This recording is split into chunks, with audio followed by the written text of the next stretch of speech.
Hello, good morning everyone, and welcome on this Doctor's Day. I have been asked to speak on my journey as a medico. So first, I would like to recall that when I was in the school, and my father used to always motivate me that we must have a doctor in the house. And I belong to a very small place called Sambal in district Moradabad. Now it is district itself, but at that time there were very few doctors in the town. So my father had a vision that you should come back here and serve the people and be a good doctor. So I always tried for that, and clearing the CPMT exam, as it was called at that time, was a very tough job, and it was a real hard time that I faced. And but the day the result came, I think that was one of the best days in my life, and I was really flying high. And after that, the journey in MBBS was very interesting and very. We had to put in a lot of effort, and I think that's what all the medicals should do. That we had two groups of friends. We used to study till 3 a.m. in the night, and the other group we used to wake up at 3 o'clock, and they used to wake us up for the 8 o'clock lecture. So that's the tough life that we have to lead, and that's how you get to clear your MBBS exams, which are very quite tough. But despite all this, now there is also, in our times we used to get admission in the postgraduate courses on the merit of the MBBS, which we used to work very hard.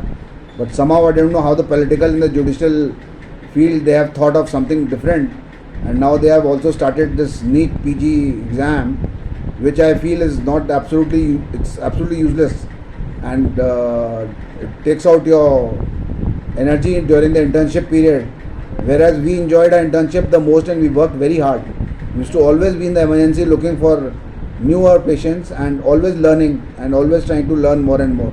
Now that period has gone, and now the MBBS students, they have to strive hard and they have to study all the 13 subjects for the NEET PG exam. So it makes no sense. If some good political person is hearing this, I think he should pass on this message and somehow stop this nonsense of not NEET PG. Then after doing my MBBS, I went for the cardiology in the LBS Cardiology Institute. It was the only institute in UP giving the cardiology training, and there also we worked very hard. It was the only ICU in Kanpur, and there was a lot of input of patients. And once a team from UK visited the institute, there were around 4 students, 2 girls and 2 boys, and they were so thrilled to see so many patients lying of rheumatic heart disease. And they said, "Oh, we just hear all these murmurs on the earphones. We have never seen such a lot of patient input and so many patients in the ICU, and we got to see so much of clinical acumen, and we improved our things out here." So they were very happy. So we had a very good institute, and luckily after that I had a chance to work with the famous Dr. K.K. Arwal and Colonel Chopra team in Mulchand Cardiology Institute for 2 years. There also I learnt a lot, and I learnt echocardiography. And then I came to Moradabad in 1989, and luckily I was able to serve the public of Moradabad, because I was the first cardiologist here who brought in the non-invasive cardiology. Thrombolytic therapy, echocardiography and TMT were not being done here, and people had to run to Delhi for the smallest problems of cardiology. So that way I was very lucky, and I was able to reduce the hardships of the public here. And it was very heartening to see patients coming in such a suffering and such agony and such pain. And then when we used to use this thrombolytic therapy, it used to have great wonders, and within 24 hours the patient was much better, and very thankful to us and to God. But there were few complications also with this therapy, and over the time I have seen that somehow this drug manufacturing has improved, and now we find very few complications with this thrombolytic therapy, and we are able to give it even more safer. And I would like to tell the public that once you are suspecting chest pain, a lot of people think that left sided pain is cardiac pain. This is wrong. The cardiac pain, heart pain occurs in the center of the chest, and it can radiate to both sides, either left or right, and even up to the neck, and give a feeling of suffocation or heaviness in the chest.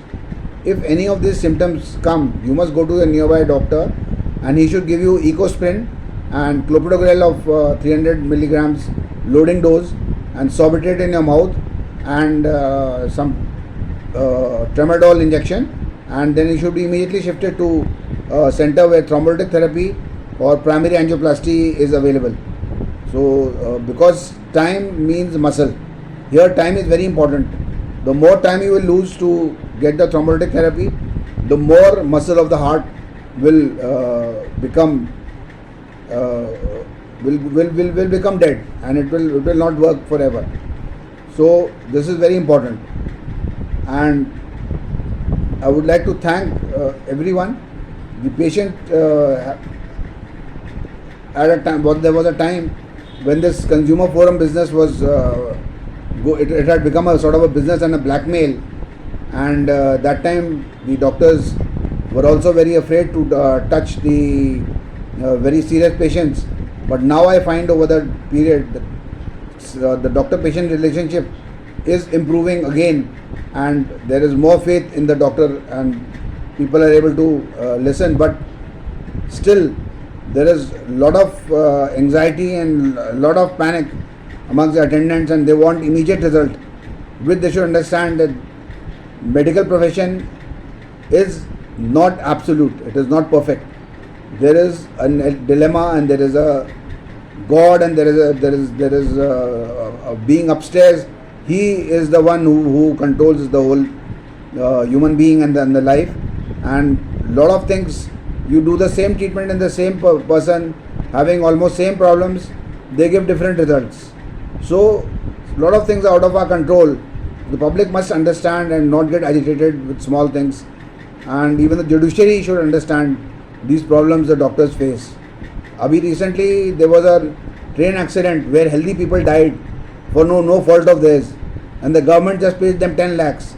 But the judiciary here is if a small mistake a doctor makes, they are able to, on an unhealthy person, they are ready to trash the doctor and cancel his degree and give lot of fines. And I remember one case of an NRI where even the Supreme Court calculated what that man would have earned if he was alive till imaginable age of 85. Can you imagine a Supreme Court giving this sort of judgment? So this thing should come out, because this is spoiling the patient-doctor relationship, and doctors are becoming more guarded, and the patient has to undergo more tests, because then you have to be absolutely perfect and absolutely sure of what you are doing. So I would like to end my talk with this message that the patients should trust their doctor more, and the doctors should also be kind and be more docile with the patients. Thank you so much.